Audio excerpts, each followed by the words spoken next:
네, 여러분 안녕하세요. 응급처치학을 맡은 김희옥 교수입니다. 오늘 강의는 체온 손상에 관한 것입니다. 학습계호 같이 보시겠습니다. 신체의 중심 체온, 즉 중심 체온은 복강, 흉곽, 내부 등을 말하는데요. 보통의 이런 중심 체온은 36.1도에서 37.8도 범위로 유지가 되고 표면 체온은 대사 활동과 외부 환경에 따라서 시시각각 변화됩니다. 그래서 열 소실이나 생산의 균형이 적절하게 이루어지는 것이 중요하고요. 또 신진대사 결과로 열 생산량과 열 소실량의 균형이 깨지게 되면 저체온증이나 고체온증의 체온 손상이 일어나게 됩니다. 날씨나 지형, 기압 등 이런 환경적인 영향과 신체적인 활동으로 인하여 체온 손상을 입으실 수 있죠. 이런 경우 초기에 발견해서 적절한 치료를 하지 않는다면 인체는 중증의 손상을 받게 됩니다. 특히 더운 환경에서 일어날 수 있는 일사병은 열사병으로 이행되기가 쉽고요. 치료를 하지 않을 경우에는 사망에 이를 수 있습니다. 또한 동상, 동창 이러한 것들도 적절한 응급처치가 이행되지 않으면 신체 부위를 절단해야 하거나 사망을 초래할 수 있습니다. 최근에 경제력 향상으로 스키나 등산, 스쿠버 다이빙 등 야외 스포츠 활동 빈도가 늘면서 저체온증 환자의 발생 빈도도 같이 늘고 있고요. 더불어 사망자 수도 증가하는 추세에 있습니다. 응급처치자는 체온 손상을 입은 응급 환자의 후유증을 최소화하기 위하여 열 손상의 유형과 열 소실 기전을 이해해야 합니다. 심박동과 호흡 평가로 심정지 확인 후에는 즉시 심폐소생술을 실시해야 하고요. 저체온 환자의 생존과 더 이상의 체온 저하 방지를 위해서 조심해서 처치해야 하고 적합한 의료기관으로 신속히 이송해야 합니다. 더위 손상과 추위 손상 이런 증상과 징후를 파악해서 적절한 응급처치를 할 수 있어야겠습니다. 학습 목표입니다. 체온의 정의와 체온 조절에 대해서 설명할 수 있다. 열경련과 일사병의 증상과 징후를 알고 응급처치를 할 수 있다. 열사병의 증상과 징후를 알고 응급처치를 할 수 있다. 동상과 동창의 증상과 징후를 알고 응급처치를 할 수 있다. 중심 체온 감소에 따른 생리적 현상을 설명할 수 있다와 같습니다. 용어 정의 보시겠습니다. 자, 임계 온도입니다. 사망자가 증가하는 기온값으로 우리나라에서는 섭씨 31도로 조사되고 있습니다. 우리가 임계점이란 말을 쓰는데요. 이 한도를 넘기면 사망에 이를 수가 있죠. 혼수입니다. 강력한 자극을 주어도 의식이 회복되지 않는 무의식 상태. 보통 우리가 혼수 상태에 빠졌다고 하죠. 전도. 물질 이동이 일어나지 않고 고온부에서 저온부로 열이 전달되는 것을 말합니다. 대류. 신체 표면과 차가운 지역 사이의 공기 움직임으로 인한 신체 열의 손실을 말합니다. 증발. 액체가 열 에너지를 흡수해서 기체로 변하는 현상입니다. 복사, 에너지 양이 많은 물질이 에너지를 방출하는 현상입니다. 일사병, 더운 환경에 노출되어 많은 양의 수분이 소실되어 발생하는 열 손상입니다. 열사병, 방금 일사병을 말씀드렸고요. 열사병은 조금 개념이 다릅니다. 고온다습한 환경에서 열을 방출하는 방어기전에 이상이 발생해서 체온 조절 능력이 소실된 상태입니다. 체온이 상승하고 신속하게 치료되지 않으면 사망에 이르게 되는 것입니다. 이 외에도 열 경련이 있는데요. 더운 환경에서 심한 운동 후에 수분, 염분 이런 것들의 부족으로 근육에 경련이 일어나는 현상입니다. 또 현기증이 있습니다. 자신이나 주위 사물이 정지해 있음에도 불구하고 움직이는 느낌을 받는 어지러운 증세를 말하겠죠. 탈수증 있습니다. 체액에서 수분 혹은 전해질 또는 수분과 전해질이 함께 상실돼서 발생하는 상태를 탈수증이라고 합니다. 기모, 모낭의 결합 조직에 부착한 미세한 평활의 수축에 털이 일어나는 현상. 우리 피부에도 털이 있죠. 그래서 이게 우리가 옷에 겨울 옷에 모지 옷에 보면 기모가 일어났다는 것처럼 같은 개념을 생각하시면 됩니다. 털이 일어나는 현상입니다. 예, 다음은 보시는 그림이 이 피부의 진피 및 표피 구조가 되겠습니다. 먼저 이것을 설명하기 전에 체온에 대한 이해가 필요할 것 같습니다. 자, 먼저 설명을 드리면 인간은 체온이 36.5도 정도 일정하게 유지하고 있습니다. 인체 중앙의 복부와 흉부의 기관, 중추신경계, 골격근으로 구성된 내부 핵심 안의 온도를 중심 체온이라고 합니다. 약 37.5도에서 최고의 기능을 발휘하고요. 비교적 일정하게 유지되고 있습니다. 아침 저녁의 시간이나 또는 연령에 따라서 또 여성의 생리 등의 요인과 질병에 따라서 변화를 각각 가지게 됩니다. 반대로 바깥 피부 온도는 어떤 손상 없이 20도에서 40도까지 변동이 가능합니다. 신체는 의도적으로 핵심 부위의 일정한 온도 유지를 돕기 위해서 변화되고 신체적인 활동과 환경적인 영향으로 인해 체온 손상을 입을 수도 있습니다. 인체의 체온은 열 생산과 열 소실의 균형 상태를 반영하고 있고요. 신진대사 결과로 열 생산량과 열 소실량의 균형을 유지할 수는 없습니다. 그래서 체온 손상이 일어나게 됩니다. 네, 그리고 그림에 보시다시피 맨 위에 표피층이 있고 다음 아래 진피층이 있습니다. 이 표피층에서 보시면 털줄기 모관이라고 되어 있죠. 그리고 이 구멍, 땅구멍을 말합니다. 진피층을 보시면요, 피지샘이 있습니다. 그리고 피부 기름샘이라고도 하고요. 또 그 아래 털뿌리 있습니다. 모근이라고 할 수 있겠죠. 그리고 보시다시피 여기 샘 분비, 땀샘으로 이렇게 땅구멍으로 올라가는 땀샘이 있죠. 그다음 아랫부분에 보시면 부분적으로 부분 분비 땀샘이 있습니다. 그래서 여기 진피층이 상당히 복잡하게 연결되어 있습니다. 표피층은 상대적으로 두껍죠. 네, 온도 변화에 따른 체율표가 되겠습니다. 먼저 체온을 이해해 보시겠습니다. 체온, body temperature, 체온이란 신체 내부의 온도를 말합니다. 신체 부위에 따라서 차이가 있지만 항문에서 6cm 이상 들어간 곳에서 측정한 직장의 온도를 동상 표준 체온으로 보통 노인이 가장 낮고요. 성인보다는 소아가 약간 높습니다. 그래서 우리 몸의 구성 요소인 세포가 정상적인 기능을 할 때 신진대사가 나오게 됩니다. 이 신진대사의 결과로 열 생산량과 열 소실량의 균형을 유지할 때 최적의 환경이 조성이 됩니다. 신체 활동과 환경적인 영향으로 인체의 기관계들의 조화와 균형이 깨어져서 체온 조절에 문제가 발생하는데요. 이때 체온 손상이 일어나게 됩니다. 이런 경우에는 초기에 발견해서 적절한 치료를 하지 않는다면 중증의 손상을 받게 됩니다. 더운 환경에서 일어날 수 있는 일사병은 열사병으로 이어지기 쉽고요. 이때 치료하지 않을 경우에는 사망에 이를 수 있습니다. 즉 일사병보다 열사병이 상당히 위험하다 하겠습니다. 동상과 동창 또한 적절한 응급처치가 이행되지 않으면 신체 부위를 절단해야 하거나 사망에 이를 수 있겠습니다.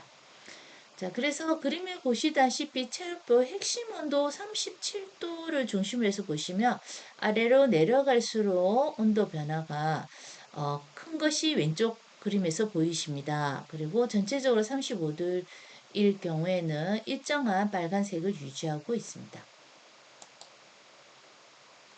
네, 다음은 체온을 조절하는 과정입니다. 자, 체온을 조절하는 과정에서 우선은 이 조금 체온 조절 기능에 대해서 얘기를 드리자면요. 동물은 주위 환경에 관계없이 항상 일정한 체온을 유지하는 항온 동물과 주위 환경에 따라서 체온이 변하는 변온 동물로 나눕니다.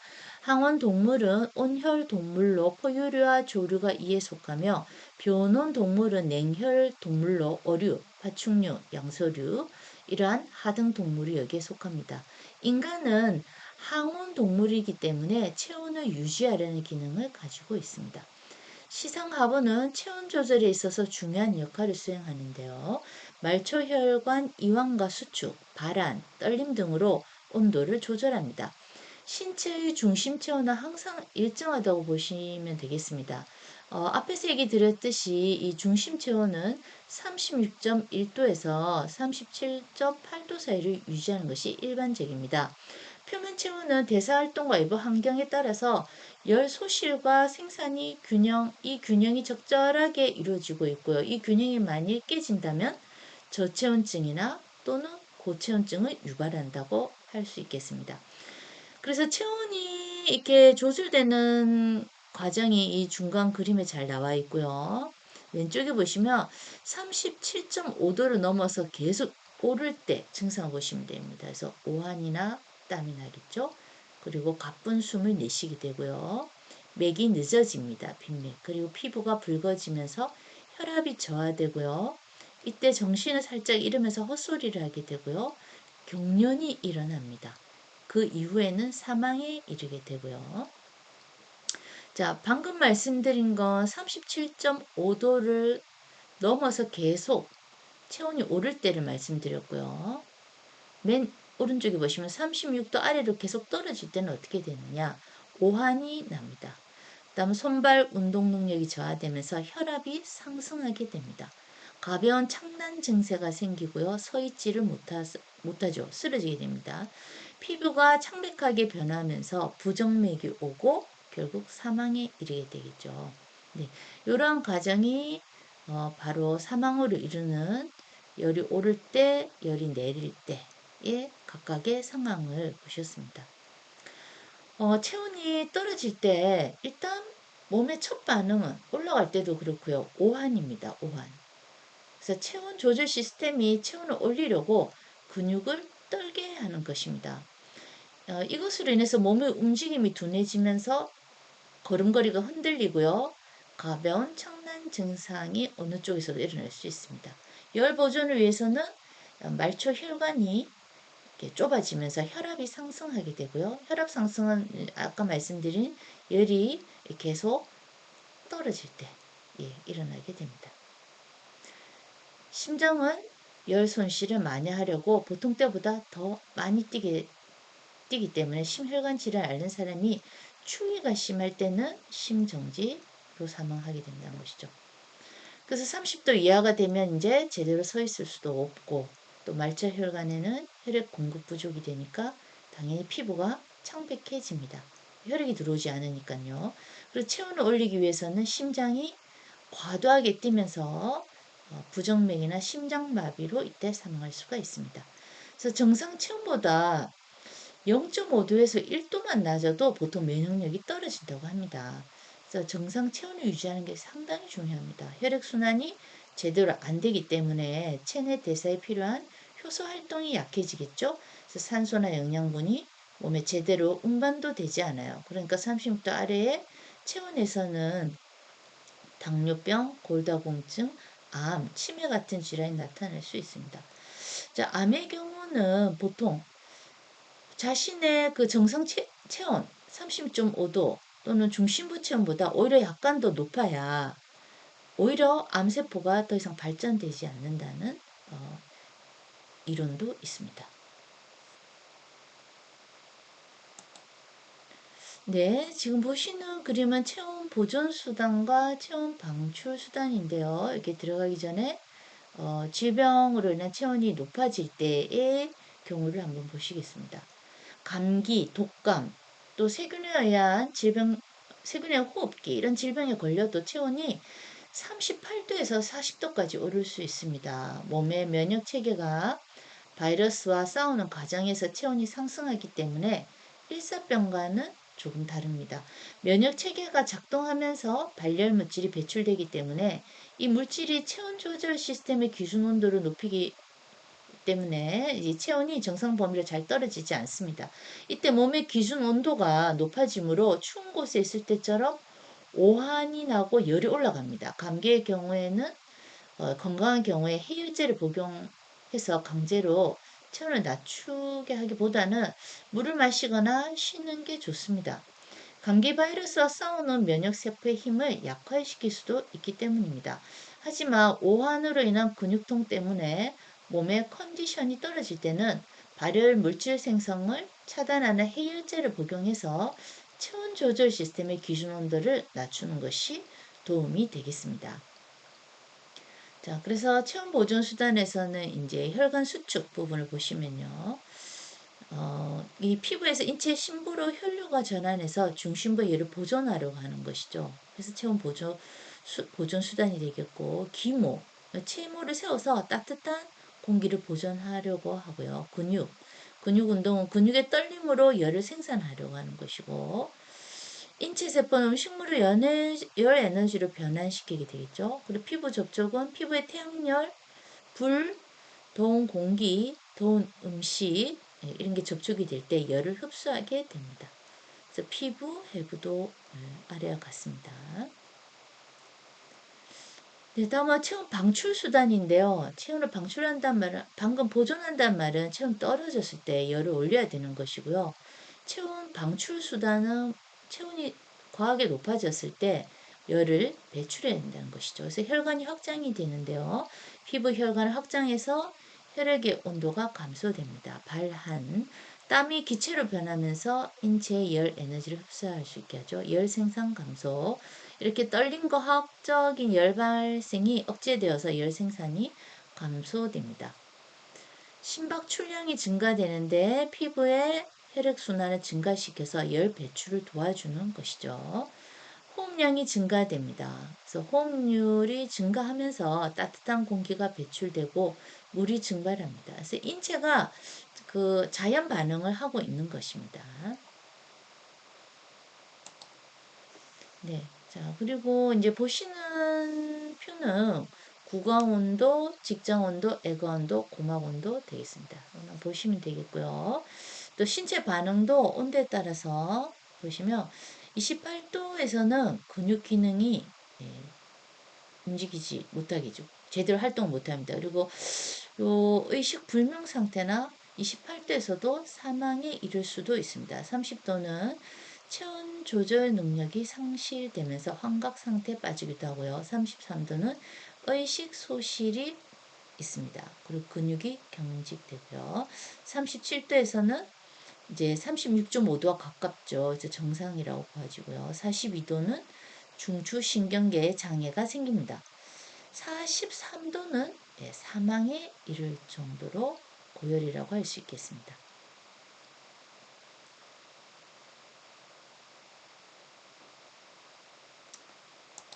네. 자, 그리고 이제 지금 더위 손상 구분에 따른 표입니다.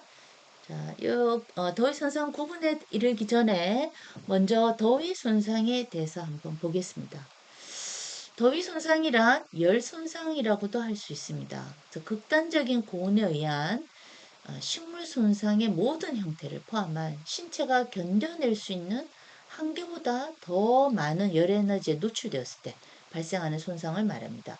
정상적인 체온 조절 기능의 저하로 체온의 급격한 상승과 경련 등 열에 의해서 나타난 신체 이상 현상을 말합니다. 열 손상의 유형으로는 열경련, 일사병, 열사병 이렇게 나누어집니다. 열 손상은 주로 노인이나 영아, 비만한 사람한테 발병할 가능성이 많고요. 요즘은 건강을 위해서 또 무리한 운동하는 사람들에게서도 많이 발생합니다. 인체가 견딜 수 있는 체온의 상한은 31도입니다. 41도입니다. 이 41도 이상인 고체온에서는 체세포에 장애가 오고요. 전신성 피하출혈이 생기거나 장기 부전이 일어나면서 42도에서 44도의 고체온이 몇 시간 지속된다면 혼수 상태에서 죽음으로 이를 수 있겠습니다. 그래서 다시 보시면 표에서 나타나 있듯이 일사병, 열사병, 열경련의 증상을 보시겠습니다. 일사병은 장시간 직사광선을 받아서 발생합니다. 그래서 두부, 머리를 말하죠. 두부와 목에 쬐는 직사광선과 연관이 되고요. 체온이 상승하면서 두통이 오고 한기도 같이 오게 되겠습니다. 그래서 어지럽고 심한 경우에는 경련이 나타납니다.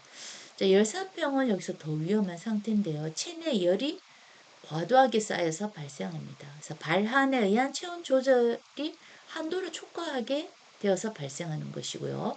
피부가 건조해지고 의식은 혼수 상태에 빠지고 맥박이 빠르고 혈압이 떨어집니다. 열경련은 땀을 통해서 수분과 염분이 소실돼서 발생합니다. 고온다습한 장소에서 노동과 관련됩니다. 그리고 수분과 염분의 보충으로 예방이 가능합니다.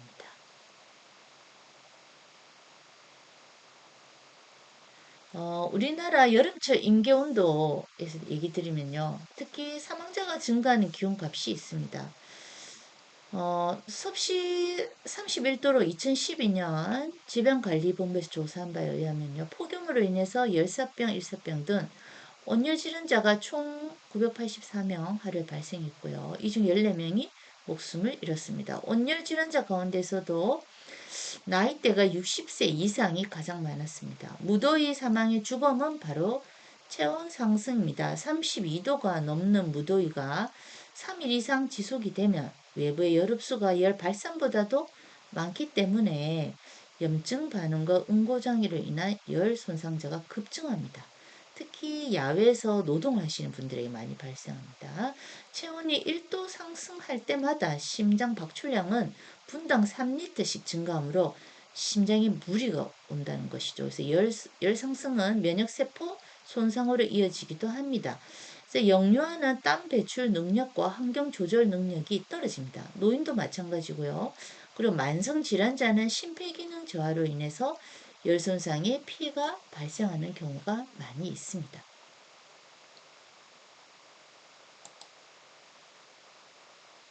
네, 그림은 이제 국제 인명 구조 경기 모습입니다. 네, 열경련, 히트크램프라고 하는데요. 먼저 여기에 대한 설명을 조금 듣고 표에 대해서 보시겠습니다. 우리 몸은 더우면 땀을 흘려서 체온을 발산시킵니다. 땀을 너무 많이 흘리게 되면 땀으로 전해질을 잃어버리게 되고 몸에는 전해질의 불균형으로 젖산이 축적되고 호흡량이 많아지죠. 그러면 통증을 동반하게 됩니다. 그때 일시적인 근육경련이 일어나게 되는데요. 이것을 열경련이라 합니다. 여름철에 과도한 운동을 하면 수분과 염분 등이 땀으로 소실되면서 전해질이 고갈되고 경련을 유발하게 된다는 것이죠. 주로 축구나 마라톤 등의 강도 높은 운동을 할 때 발생하는 근육 경련이나 통증이 여기에 해당이 됩니다. 몸속에서 전해질이 많은 역할로 가장 중요한 것은 삼투압 작용에 의해서 항상성을 유지하는 것입니다. 항상성은 일정한 상태를 유지하는 것이죠. 만약 몸에서 이런 전해질의 농도가 변하게 되면 우리 몸은 그것을 유지하려는 방향으로 작동을 합니다. 이런 몸의 자동 조절 기능을 촉구하는 불량, 즉 탈수나 구토 등으로 인해서 몸에서 필요한 양의 전해질이 부족하게 되면 몸에서 이상이 발생하게 되죠. 그래서 열경련 증상과 징후는요, 다시 말씀드리면 무더위의 극심한 신체 활동으로 탈수가 발생될 수 있죠. 이때 열성 피로로 진행될 수가 있습니다. 얼굴이 창백해지고 식은땀으로 피부가 축축해집니다. 호흡이 약하고 맥박이 느려집니다. 열경련 응급처치입니다. 그림에 보시다시피 일단 시원한 곳으로 옮깁니다. 그늘이 지고 시원하고 바람이 많이 부는 곳이면 더 좋겠고요.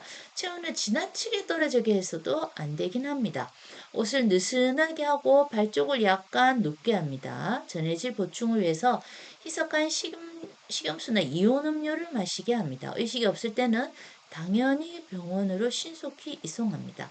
응급처치 시 주의사항은요. 고농도의 염분 용액이나 염분 알약을 주어서는 안 됩니다. 전해질이 적당하게 분배되지 않아서 일어난 현상이기 때문에 적당히 휴식을 취하면서 신체는 염분을 균등하게 분배해서 자연스럽게 경련이 소실되게 하는 것이 중요하겠습니다. 전해질이란 말을 계속하고 있는데요. 이 전해질이란 물에 녹았을 때 양이온, 음이온 등 이온화되는 물질이 우리 몸속에 양이온이 많은 부분이 이 나트륨으로 되어 있죠. 그래서 칼륨, K, 칼륨도 역시 중요한 역할을 하는 양이온 중에 하나입니다.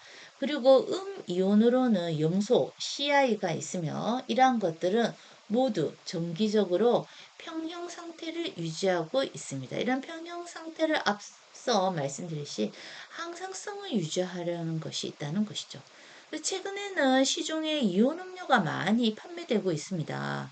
그래서 그 이온 음료를 준비하셔서 비상시에 대비해서 마실 수 있도록 준비해 두신다면 좀 더 응급처치 시에 도움이 될 수 있지 않을까 싶습니다. 자, 오늘 강의는 여기서 마치도록 하겠습니다. 여러분 수고 많으셨습니다.